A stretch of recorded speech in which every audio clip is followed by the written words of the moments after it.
when you upload a clip on social media, like 90% of people don't have the sound on. So if you're going to upload a clip or a video, you want to have captions on it, and Subtitle automatically transcribes the caption. So that way you just add the title and you can choose like the different video format, whether it's Twitter, Instagram, IGTV, and you just upload it there.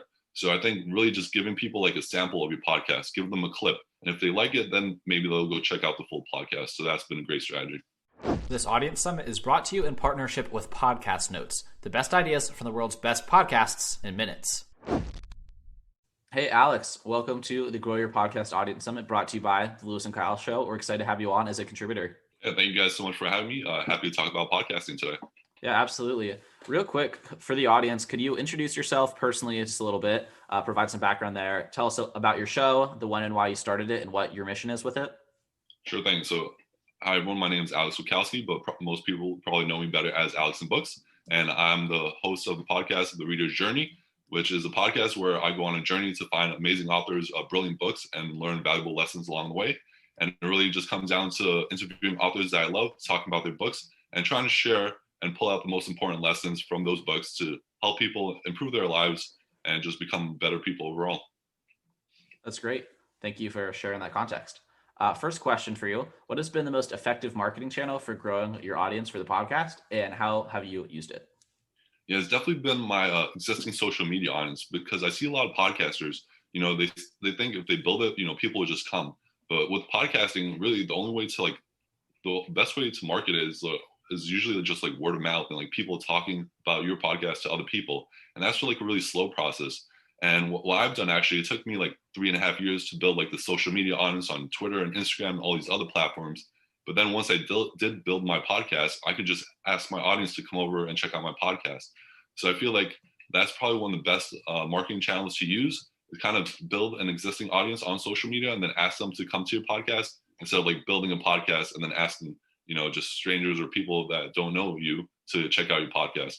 So I feel like, especially my Instagram audience, over like 60,000 followers, just using that existing audience and asking them to come over to listen to the podcast has been really helpful.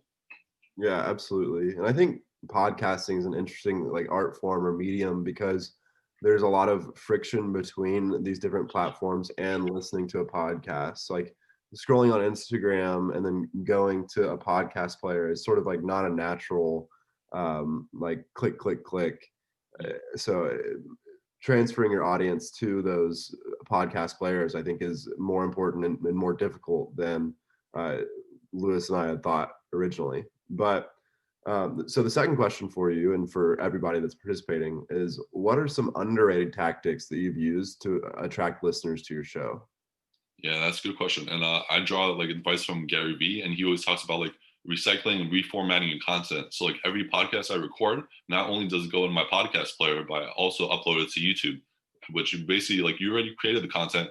You don't have to do double the work, just work smarter, not harder. So upload it to YouTube. And not only that, if you have like a long podcast, which is like an hour long, and people haven't heard of you, they're not going to listen to like a stranger talk for an hour. So what I've been doing is cutting it into clips, which like kind of Joe Rogan does. He has the JRE clips. And that channel by itself has like millions of subscribers. So I try to pull out like 2 or 3 of the most important lessons from each podcast and make it like a short, like 4 or 5 minute clip and just upload it to YouTube.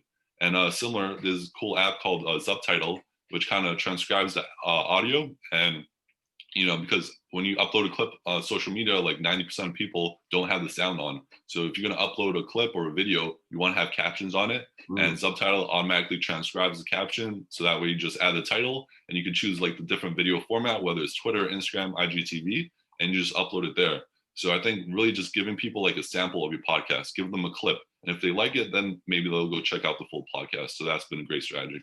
Yeah, I think that that theme of kind of tasting, encouraging people to try it before they commit to the whole thing psychologically, especially if they don't know you and if they don't have that positive pre-frame about already knowing you and already being a fan of yours, is one of the only ways that you can really capture like brand new listeners. So third question for you, how have you converted the listeners of your show into fans of your show? So in what ways have you kept the same people coming back? Yeah, that's a good question too.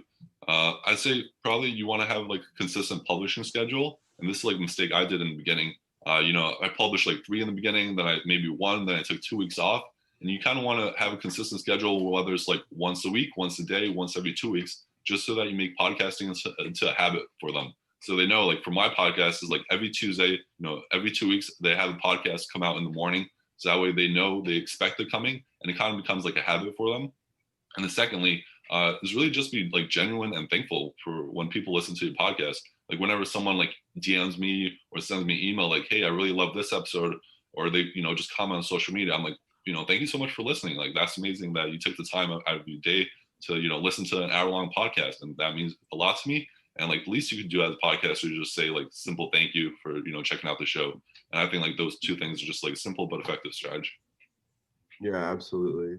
Sometimes like when my friends tell me they've listened to a podcast, I'm like, really? Like I can't I can't believe it. I don't know. There's a certain like separation or bridge between like digital and like Lewis and Kyle show and like my analog friends sometimes. So like when they're like, I listened to your hour and a half long podcast of this guy and I thought this, and this was interesting. I'm like, I don't know who you are right now. But so question number 4 for you. If you could start your show over again, what would you do differently now to grow it more effectively? So yeah, similar related to the previous answer, you want to have a consistent publishing schedule. So not like you publish 3 podcasts and you disappear for a month and people like, is this guy still podcasting? Is still around? So maybe just do like once a week and have like a few pre-recorded podcasts. So that way, if you do like don't have time to like do a new podcast, you can always go in like the backup of the storage. And secondly, if you're going to go in podcasting, like the most important thing is your audio. So just invest in a high quality microphone from the start. I got like a cheap one for like $50 or something. And, the audio was okay to kind of like test it, a little experiment. But if you're going to be a podcaster and you feel like you're going to want to do it for the long run, definitely just buy like a high quality mic from the start, because audio is the most important thing in the podcast. And, if you don't have good audio, people aren't going to want to listen to you no matter what you have to say. That's a really good point as well. Last question for you as a part of the summit here. One kind of thought experiment we've been entertaining is if we were to give a hypothetical free gift of $1,000 to you to attract listeners to your show or run a creative marketing experiment or just come up with some unique way to get attention, what would you do with the money? Yeah.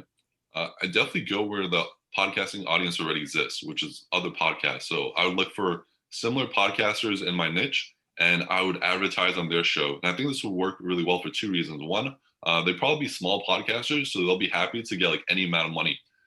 So it'd be like a cheap and effective strategy. And secondly, since there are small podcasters, that means they probably have like a loyal audience or people that, really are interested in that topic. So it would be relatively cheap to do. It would be like a good audience. And, I heard some stats like podcasters, people that listen to podcasts on average listen to 8 shows. So like, if they listen to one show, they probably listen to a whole bunch of other shows. And if you give an ad on that podcaster, there's a pretty high chance that they'll check out your podcast. So I feel like that would be probably one of the best ways to spend $1,000. Yeah, that's a great answer. Well, Alex, thank you very much for participating in our summit. We were happy to have you and happy to share this with the audience in the future. But if that audience listened to this and they liked you and they liked your answers, where should we send them to find you and to listen to your podcast?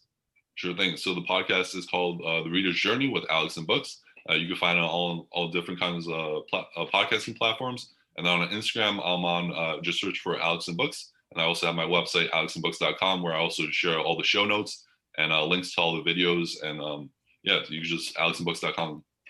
Alex and Books. Thanks, man. Thank you so much, guys. Thank you so much for watching this interview. I hope that you enjoyed it. If you did, please subscribe to our channel right here on YouTube. And if you feel like you learned something, share this episode on social media to help us grow our audience as well.